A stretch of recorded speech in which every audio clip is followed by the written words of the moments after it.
بسم اللہ الرحمن الرحیم۔ السلام علیکم ناظرین، یہاں پر آپ کو ایک افسوسناک خبر دیتے چلیں کہ نکیال میں 2 گروپوں میں خونی تصادم، ایک شخص جاں باک، 8 زخمیوں میں سے 3 کی حالت تشویشناک۔ ناظرین، تفصیلات کے مطابق تحصیل ہیڈ کوارٹر اسپتال نکیال میں زخمیوں کو پہنچانے پر کہرام مچ گیا۔ ابتدائی اطلاعات کے مطابق چندروٹ بنگلیاں کے مقام پر راجہ رزاق خان ایڈوکیٹ کی فیملی پر منگڑال فیملی کے افراد نے حملہ کیا، جس سے راجہ رزاق ایڈوکیٹ کا بانجا افتخار عرف سوار والد محمد ایوب جاں باک ہو گیا، جبکہ راجہ رزاق کے بھائی محمد سلیم کو بھی گولی لگی اور ان کو شدید زخمی حالت میں کوٹلی ریفر کر دیا گیا۔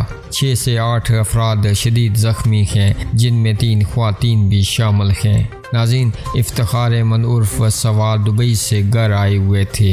زخمی افراد میں رضوان ولد اصغر، محمد اصغر ولد کرمداد، شاہین زوجہ امین، ماریا دختر خادم حسین، ماسٹر محمد سلیم ولد محمد خان، خرم ولد محمد ایوب اور کچھ دیگر افراد بھی زخمی ہیں۔